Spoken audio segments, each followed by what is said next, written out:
Fala, abaixonáticos, abaixonáticas e demais cinespectadores. Então hoje vamos conversar mais uma vez sobre The Witcher, a mais nova série original da Netflix, mas dessa vez com spoilers. Então se vocês não viram a primeira temporada, deem pausa nesse vídeo aqui, vão ver minha crítica sem spoilers, vão ver a primeira temporada de The Witcher e depois voltem pra gente discutir mais sobre, ou se você não liga pra spoilers aqui, seguem vários. Meu nome é Pedro Santana e você está assistindo Abaixo da Crítica. Bom, abaixonáticos, então recapitulando, The Witcher é uma adaptação de uma série de 8 livros de fantasia que se tornaram já 3 games aí para diversos consoles que acompanham a história de Geralt of Rivia, Geralt da Riviera, o bruxão, que é claro um Witcher. Um Witcher é um mutante que tem poderes aí que são direcionados para um propósito específico, que é matar monstros. E claro, ao longo das suas aventuras, Geralt encontra várias outras pessoas interessantes. Entre elas estão Yennefer Vandenberg, que é uma bruxa, e também temos aqui Cirilla de Cintra, uma princesa com poderes que talvez estejam linkados ao destino de Geralt. Antes de entrar na questão do universo de The Witcher, nos arcos dos personagens e tudo mais, gostaria de explicar um pouquinho sobre a estrutura narrativa aqui da série The Witcher. Então, a princípio, a série não te deixa explicitamente o que está acontecendo, e basicamente o que ela está fazendo é contando 3 linhas do tempo ao mesmo tempo. A linha do tempo mais antiga, que é explorada basicamente pela Yennefer, a linha do tempo no meio, que é no passado ainda um pouco, mas é explorada tanto pelo Geralt quanto pela Yennefer, e a linha do tempo atual, que basicamente é explorada pelos 3 personagens principais da série, mas mais explorada pela Cirilla. Então basicamente a gente tem 3 histórias separadas que vão convergir em um único ponto no tempo e espaço mais na frente. E como é que a gente sabe disso? Bom, primeiramente a gente sabe que a história da Yennefer é a mais antiga porque ela faz um comentário quando ela está de guarda-costas de uma pessoa da realeza. Ela diz que já foi uma bruxa da corte por mais de 30 anos, então é difícil imaginar que a linha do tempo dela não seja a mais antiga de todas, principalmente a parte que ela está fazendo aí o treinamento dela em Aretusa, que é a cidade basicamente que é Hogwarts para mulheres dentro do universo de The Witcher. E outra pista também é dada pelo fato de que os magos que estão treinando a Yennefer discutem sobre o reino de Cintra, mas ao invés de falar sobre a rainha Calanthe, eles falam sobre o rei Rogner, que é o pai da Calanthe, e quando a gente conhece a Calanthe já está morto há muitos e muitos anos, então a gente sabe que essa linha do tempo é a mais antiga. A linha do tempo intermediária é frequentada majoritariamente pelo Geralt, e a gente sabe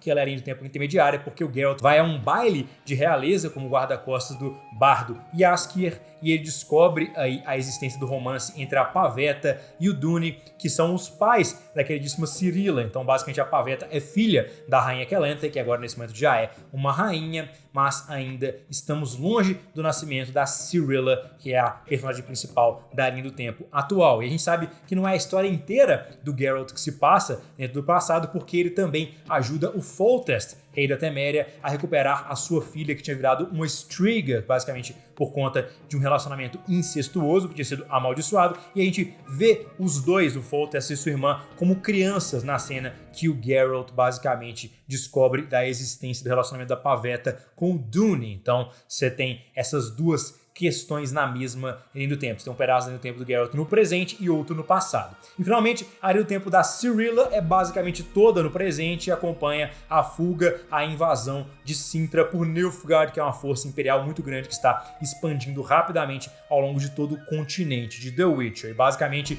no final da primeira temporada, a gente tem um encontro dessas 3 linhas do tempo. A Yennefer se juntando a outros magos para tentar evitar a invasão de Nilfgaard do norte, o Geralt tentando aí encontrar a Cirilla e abraçar finalmente o seu destino, que foi aí definido no casamento da Pavetta com o Dune, e a Cirilla, claro, sendo finalmente encontrada pelo Geralt, os dois ainda ouvindo os resultados da batalha que foi basicamente resolvida pela Yennefer. Então, as 3 linhas do tempo são essas, e eu gostei muito bem que elas foram estruturadas tanto para o ritmo narrativo da série, quanto para a questão da complexidade da história, né? Nada é dado aqui de mão beijada para o espectador. Se você não prestar atenção, realmente pode até ficar um pouco confuso. Pois bem, então esclarecida essa questão das linhas do tempo, gostaria de falar um pouquinho sobre os arcos dos personagens aqui em The Witcher. O primeiro arco, e o mais interessante para mim, é o do Geralt, que basicamente passa de uma pessoa que não acredita em destino para uma pessoa que abraça o seu próprio destino, literalmente, né? No final ele abraça a Cirilla. E eu acho esse arco tão interessante porque basicamente você tem uma virada completa dentro do meio de pensamento do Geralt, e me lembra muito o arco do Han Solo. E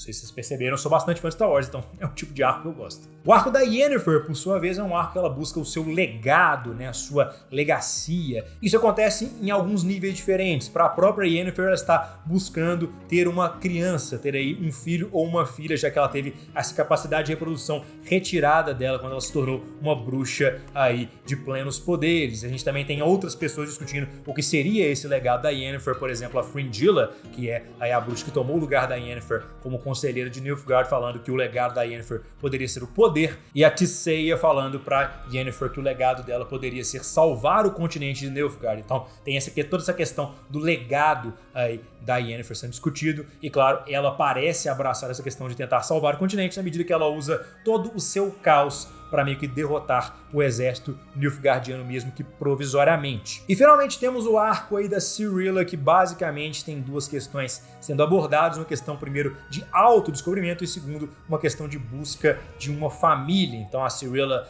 não tem aí a sua mãe e seu pai presentes porque eles supostamente morreram em um acidente náutico, e ela também acaba de perder a sua aí, avó em uma batalha que foi bastante desastrosa para o reino de Cintra, e claro, ela também está buscando aí descobrir os seus próprios poderes. Então ela tem uma jornada de autodescobrimento de poderes que fizeram parte aí da sua linhagem por muitos anos e que ela não sabe o porquê eles estão sendo tão cobiçados pelo reino de Nilfgaard, que tem motivos interessantes aí, que se vocês já leram os livros ou jogaram os jogos, vocês provavelmente sabem quais são. E, claro, a Ciri também está buscando uma família, né? Afinal, ela, assim como o Geralt e também como a Yennefer, são três órfãos. E o mais interessante é que o Geralt também não pode ter filhos por ser um Witcher, então agora ele acaba, por ironia do destino, tendo uma criança, sendo que ele anteriormente na série falou que uma das bênçãos do fato deles serem estéreis é que crianças não são apropriadas para esse estilo de vida que eles possuem, né? No caso do Geralt, de matar muitos monstros, no caso da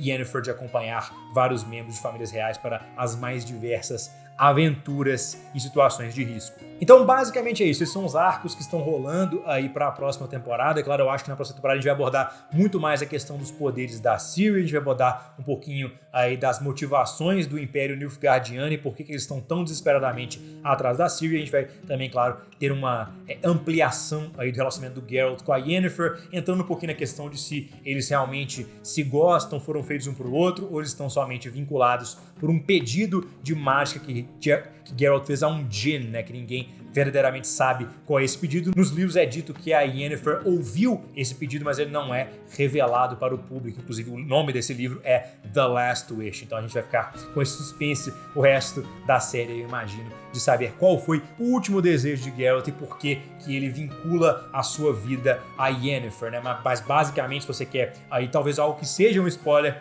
o Geralt de alguma maneira fez um pedido que vincula a sua vida à da Yennefer. Então, quando um está vivo, o outro não pode estar morto, e por isso que a gente tem uma ideia aí talvez do porquê a Ciri escutou aí visões da Yennefer e digamos uma telepatia da Yennefer, porque primeiro ela tem poderes mágicos e segundo porque a Yennefer está ligada integralmente ao Geralt, que é o destino aí da Ciri, né? Então você tem um triângulo aí de destino sendo o centro focal dessa narrativa de The Witcher. Mas então é isso aí, espectadores. Se vocês quiserem mais algum vídeo sobre The Witcher, explicando talvez um pouquinho aí dos apelidos do Geralt, um pouquinho da magia do universo, como é que ela funciona, ou qualquer outra coisa, não hesitem em pedir aqui nos comentários. Eu gostei bastante da série The Witcher e posso fazer muitos outros vídeos. E claro, se vocês gostaram do vídeo, cliquem na marca dela para se inscrever no canal, se tornem apaixonados ou apaixonados, quiserem fazer parte da crítica e deixem, claro, tudo nos comentários, porque tudo é sempre muito válido. Então é isso aí, YouTube. Até a próxima.